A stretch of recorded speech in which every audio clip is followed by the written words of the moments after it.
이틀 전 영상에서 넷플릭스가 가진 최고의 매력은 전편 공개와 광고가 없는 것이라는 이야기를 했었죠. 그런데 이제 그들은 그 최고의 강점들을 버리는 것을 심각하게 고민 중이며, 그 이유는 충격적인 실적 발표, 그리고 그에 이어진 무려 20%가 넘는 주가 폭락 때문인데요.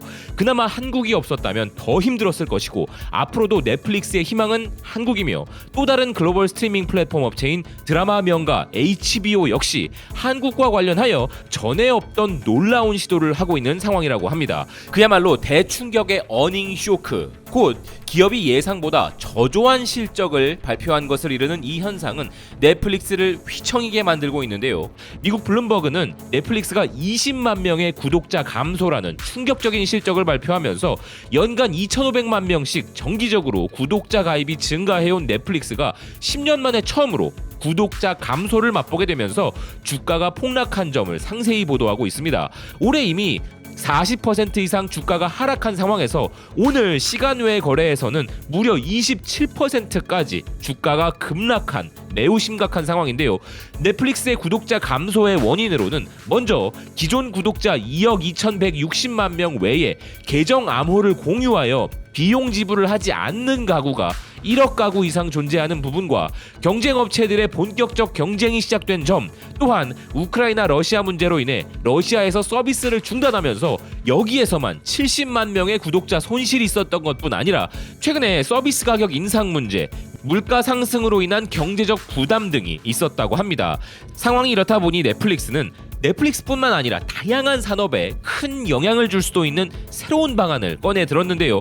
월스트리트 저널은 넷플릭스가 구독자 기반이 줄어들면서 이제 광고가 포함된 가입자 버전을 모색 중이라 보도하고 있습니다. 현재 20만 명의 구독자 감소만이 아니라 앞으로 200만 명을 추가로 더 잃을 수 있는 심각한 상황이 예측되고 있기 때문에 궁여지책으로 나온 이 방안은 바로 광고를 시청하는 조건으로 보다 저렴하게 넷플릭스를 이용할 수 있는 옵션인 것인데요.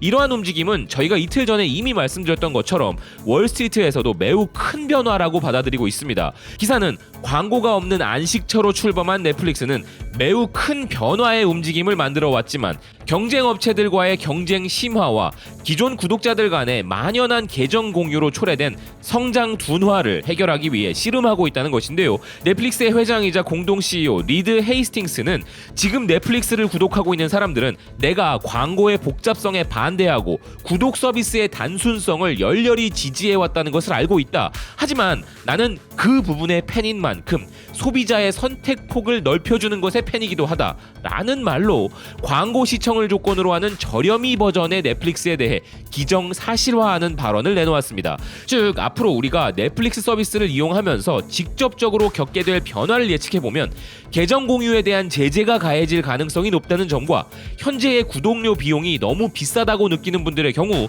광고를 시청하는 조건으로 좀 더 저렴한 비용을 지불하는 옵션이 도입될 가능성이 있다는 것이 될 텐데요. 다만 광고 버전의 경우는 지금 당장이 아니라 앞으로 몇 년 안에 라는 전제를 달고 있기에 지금 당장 이 저렴이 버전이 등장한다고 보기는 어려울 것 같다는 전망도 있습니다. 그럼 이 부분이 우리 한류 드라마, 영화, 프로그램 제작사들에게는 어떤 영향을 끼치게 될까요? 이에 대해서는 긍정적인 소식과 부정적인 소식이 공존하고 있는 지금 상황이지만, 그렇다고 한류 콘텐츠의 기세가 꺾일 수는 없을 것이라는 전망이 더 우세한 상황입니다. 넷플릭스는 명백하게 한국 효과를 누리고 있기 때문인데요. 뉴욕타임스는 10년 만에 구독자가 감소한 넷플릭스는 앞으로 수백만 명의 구독자를 더 잃을 수 있다면서 경쟁업체가 계속 확장을 하면서 콘텐츠 부족 문제에 직면했다 전하고 있습니다. 넷플릭스가 엔터테인먼트 업계의 진정한 파괴자로 등장하면서 이제 수많은 경쟁업체가 생겨났고 브리저튼과 같은 드라마가 있지만 그것만으로는 성장세 감소를 막을 수 없는 반면 넷플릭스의 미래 성장의 상당 부분이 미국 이외의 지역일 것이라는 전망을 하면서 그 중심 국가로 한국을 꼽았는데요. 한국 드라마인 오징어 게임과 지금 우리 학교는이 있다는 것입니다. 비즈니스 인사이더 역시 비슷한 맥락의 보도로 넷플릭스의 최고 시청 시간 드라마 오징어 게임은 해외 프로그램이 미국 시청자들의 공감을 얻지 못할 것이라는 생각을 뒤집었으며 넷플릭스가 이를 계기로 더욱더 미국 외 지역에서의 프로그램 제작에 적극적으로 나설 것이라는데요. 한국이나 스페인과 같은 드라마의 대성공이 넷플릭스가 살아날 전략이라는 것이죠.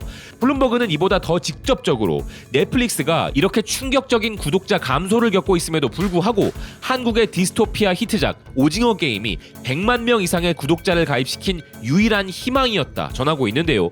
여기에 지금 우리 학교는으로 아시아 콘텐츠에 대한 더 깊은 추진력까지 나왔다는 기사는 이 심각한 와중에 한국 콘텐츠들이 없었다면 넷플릭스의 상황은 더욱 심각했을 것임에 주목했습니다.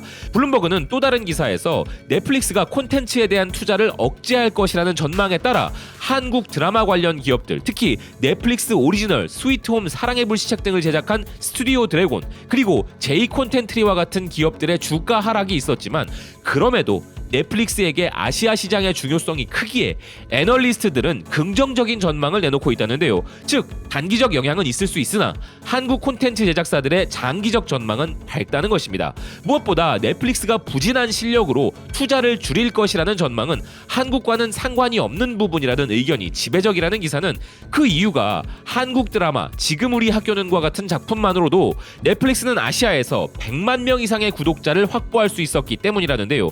영국 이브닝 스탠다드가 전하는 보도에서도 넷플릭스가 한국에 희망을 걸고 있는 부분이 포착되었습니다.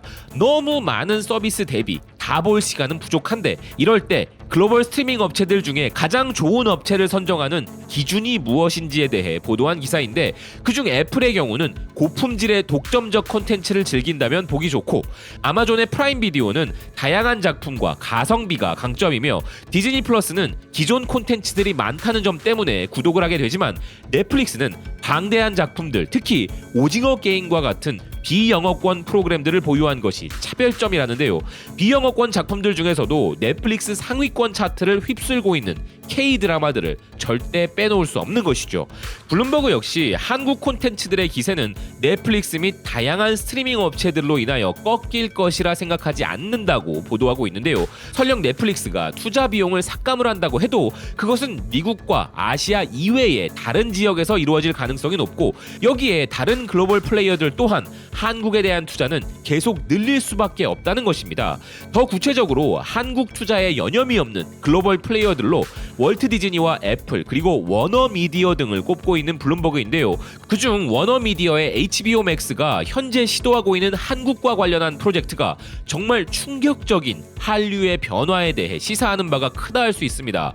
글로벌 스트리밍 서비스인 HBO 맥스는 3월에도 15개국으로 더욱 그 확장세를 넓혀 현재 전 세계 61개국에 서비스를 제공하고 있는데 그저 한국 제작사와 손잡고 한류 드라마를 제작하는 것이 아니라 한류 자체를 주제로 한 드라마를 남미 지역 시장 공략에 쓰고 있다는 놀라운 소식도 있는데요. 왕좌의 게임, 밴드 오브 브라더스 등의 작품으로 드라마 명가라는 칭호를 가진 HBO가 브라질에서 준비 중인 첫 오리지널 작품 옷장 너머로가 K-팝을 주제로 한 작품이라는 것입니다. 현지 매체 인포르마도르에 따르면 HBO 맥스가 브라질 시장 확대를 위해 한국에 베팅을 한다는데요. 브라질 상파울루시의 중앙 지역인 봄 레티로 지역에는 한국 문화 축제가 개최되고 있고 한인 커뮤니티가 있어서 이 모든 한국과의 연결성을 통해 HBO는 한국을 브라질 공략 전략으로 삼았다는 것입니다. 심지어 드라마 전체를 관통하는 주제가 바로 한국의 K-팝이란 것인데요. 워너브라더스의 엔터테인먼트 최고 콘텐츠 책임자인 토마스 안켈레비치는 이 작품이 우리의 첫 번째 브라질 작품인데 라틴 아메리카에는 수많은 한국 문화 팬들이 있다는 것을 알고 있기 때문에 이 작품이 잘 될 것이라 믿는다라고 말했습니다. 그리고 젊은 K-팝 인재들의 드라마 참여가 이 드라마에 진정성을 가져올 것이라고도 했다는데요. 즉 라틴 아메리카에서는 한류 문화가 단순한 일부 매니아층들이 즐기는 수준을 넘어 세계 최고의 드라마 제작사가 이를 주제로 드라마를 제작할 정도로 대단한 위상을 가지고 있다는 것이죠. 그게 내용이 브라질 상파울루에 사는 10대 소녀가 우연히 옷장에서 공간 이동을 하는 포털을 발견하고 서울의 인기 K-팝 그룹들과 만나면서 벌어지는 내용이라는데 이는 한국에서 제작된 드라마가 주는 느낌과는 또 다른 감흥을 줄 것이 분명합니다. 넷플릭스의 저조한 실적이 단기적인 부정적 요소인 것은 사실이나 오히려 장기적으로는 넷플릭스를 비롯한 수많은 글로벌 플레이어들에게 우리 대한민국의 문화는 그들의 성장의 필수 요소로서 다시 한번 각인되고 있다는 생각입니다. 시청해주셔서 고맙습니다. 또 뵙겠습니다.